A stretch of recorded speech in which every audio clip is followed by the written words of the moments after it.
रांची को खासकर मिला है और हमारा प्रेस क्लब जो इनके संसदीय क्षेत्र का ही एक पार्ट है, तो हम लोग को गर्व महसूस हो रहा है। सभी पदाधिकारी, सदस्यगण, माननीय अध्यक्ष, माननीय विधायक जी, सब अपने मित्रवत हैं। और जैसे अमरकांत जी का फोन और माननीय अध्यक्ष सुरेश जी का आया था, तो हमने कहा हमारी बैठक है सुबह से, आज सुबह 7:15 बजे से हम सबके पार्टी के कार्यक्रम बैठक चल रही थी, अभी खत्म हुई है, अभी खत्म नहीं, इंटरवल हुआ है। और फिर आज हमको आज ही दिल्ली जाना है, तो कल से पार्लियामेंट शुरू है। तो हमने इनका आग्रह में चलो स्टेप कर लेंगे, थोड़ी देर की बात है। तो हमें कह सकते हैं कि प्रेस क्लब निश्चित रूप से रांची का ये प्रेस क्लब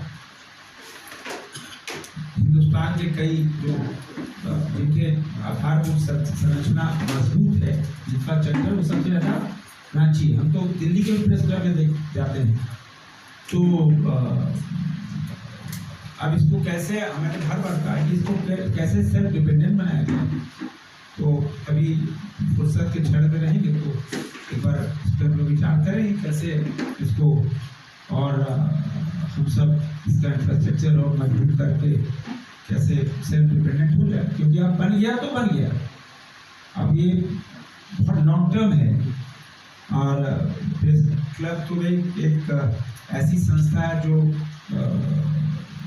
सब मर्यादा और पूरी समाज उस पर नाच करता है।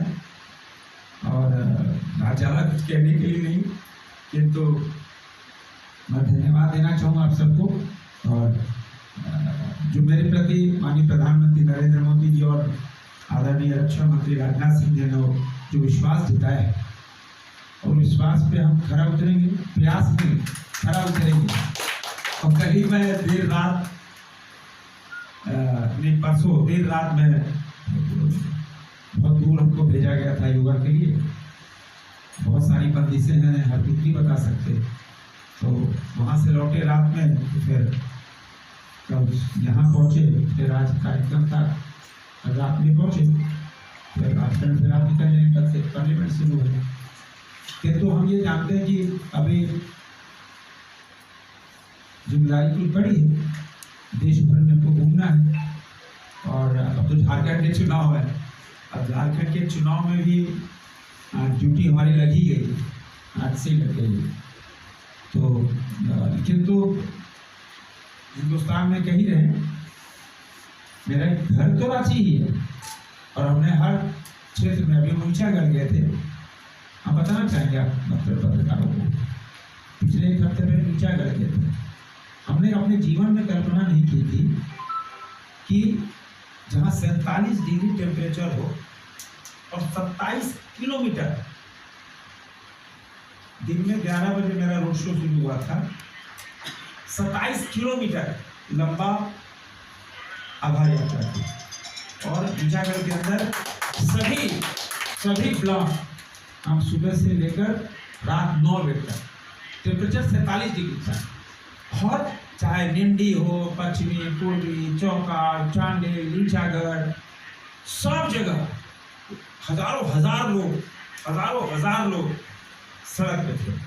तो ये स्नेह, यह आदमी अभिभूत हो जाता है, इतना स्नेह भाई, कि इस प्रचंड धूप में, वहाँ गर्मी बहुत पड़ रहा है, 47 डिग्री टेम्परेचर था उसको, और 27 किलोमीटर। सुबह 11 बजे शुरू किए तो 9:15 बजे तो रोड शो मेरा खत्म हुआ।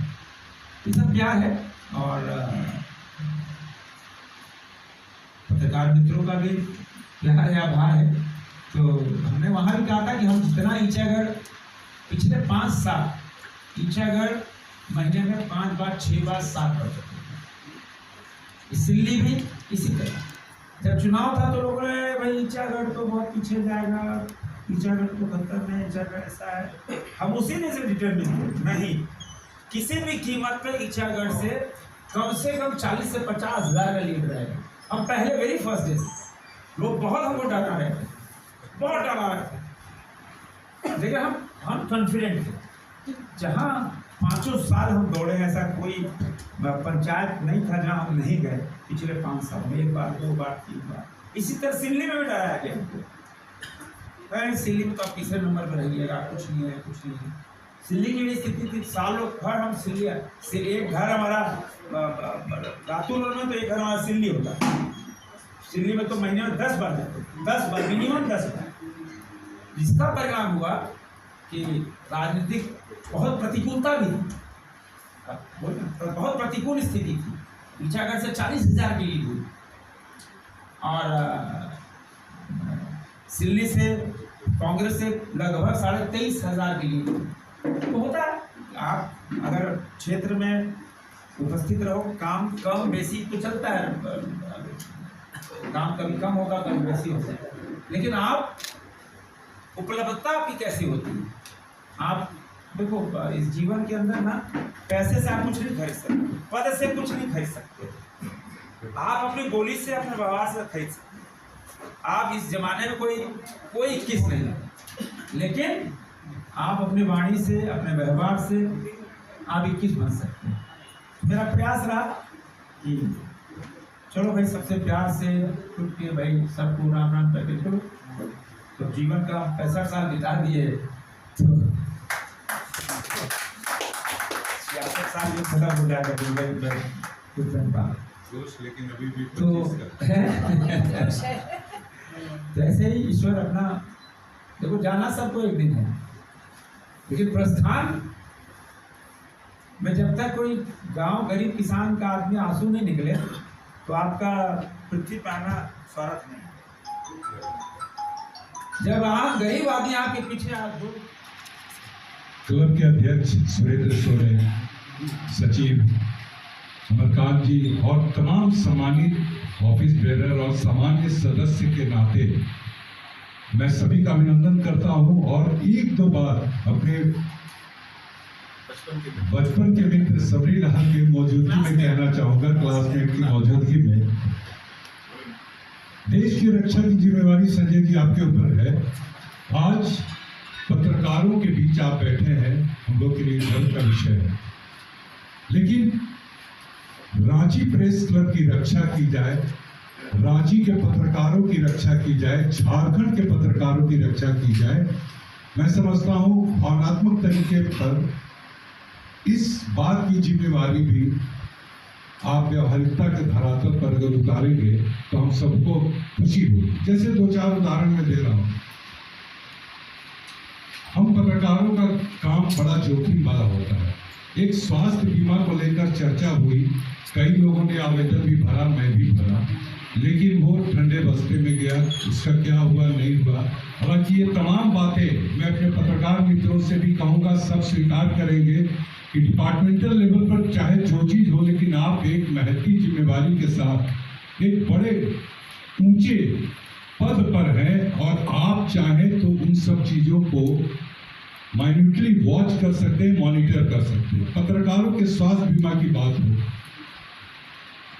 लगभग देश के हर प्रदेशों में जो पत्रकार हैं उनको आवासीय सुविधा उपलब्ध है। झारखंड बने 23-24 साल हो गए, लेकिन यहाँ के पत्रकारों के विषय में अब तक किसी भी सरकार ने, चाहे आपकी पार्टी की सरकार रही हो या आपके इधर कोई दूसरी सरकार रही हो, किसी ने अब तक नहीं सोचा।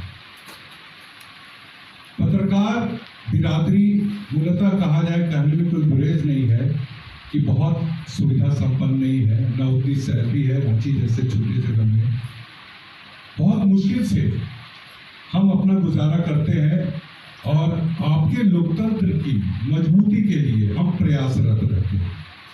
तो आपसे गुजारिश है कि पत्रकारों के हित की जो बात है, दोबारा आप फिर से आए और मैं अनुरोध करूंगा अध्यक्ष महोदय से, सचिव महोदय से, उपाध्यक्ष महोदय से, सह सचिव महोदय से और कार्यकारिणी के तमाम सदस्य कि वो पत्रकारों के हित में एक अच्छा सा एक पत्र तैयार करें और हम लोग आधिकारिक तौर पर पहले अपने सांसद महोदय को, वो सांसद महोदय हमारे देश के रक्षा राज्य मंत्री हैं, इनसे अनुरोध होगा कि पत्रकारों के हितों की रक्षा के लिए भी ये तत्परता दिखाए। बहुत बहुत धन्यवाद। देखा भी है, अपनी तरफ से रखी है वो भी पूरी की जाएगी, उसमें आपकी भी भागीदारी रहेगी। बहरहाल सारी बातें हो गई, सभी लोगों ने अपनी तरफ से अपने मन की भावनाएं रखी। मैं संजय भैया के बारे में बस दो शब्द कहना चाहूँगा, क्योंकि भैया को इतने आप लोगों ने रक्षा राज्य मंत्री, सांसद, इस तरह के उपमाओं से इन्हें बुलाया कि मैं इन्हें संजय भैया के रूप में नहीं, चूँकि संजय सेठ जी वो हमारे क्लब के सदस्य भी हैं और हर मौके पे इनका सहयोग रहता है, इनका साथ रहता है और काफ़ी सहज, सर्वसुलभ और संवेदनशील व्यक्ति हैं। मेरा व्यक्तिगत अनुभव है कि मेरे जब भी कोई मुश्किल घड़ी हो, मुझे इनका हमेशा साथ मिला है, सपोर्ट मिला है। एक हफ्ते पहले मेरे पिताजी गुजर गए हैं, सबसे पहले फोन संजय भैया का ही आया। मैं रास्ते में जा रहा था अपने गाँव, तो इनकी संवेदनशीलता इसी बात से जाहिर होती है कि कितनी खबर रखते हैं हम खबर रखने वालों की, खबर बनाने वालों की। संजय भैया आप अपने व्यस्त टाइम इसमें निकाल कर हम लोगों के बीच आए, हमारा मान सम्मान बढ़ाया। हम आपके लिए हृदय से धन्यवाद आपको देते हैं। टेलीविज़न में जैसे ब्रेक आता है, कमर्शियल ब्रेक, उसी तरह आपके पार्टी के कार्यक्रम से ब्रेक निकाल कर आप यहाँ आए और यहाँ इस छोटे से सभागार में जितने भी हमारे साथी सदस्य यहाँ मौजूद हैं, सब लोगों का बहुत आभार प्रकट करते हैं कि आप सब लोग यहाँ आए और संजय भैया के साथ हम लोगों को आज अलग स्वरूप में एक बेहतर व्यक्तित्व के रूप में, वैसे तो आप हमेशा से रहे हैं, बस पद अभी आपको मिला है, लेकिन आपका व्यक्तित्व हम लोगों के लिए हमेशा प्रेरणा का स्रोत रहा है। आप सबों को बहुत बहुत धन्यवाद। और हम लोग चले कैंटीन में, वहाँ चाय का प्रबंध है।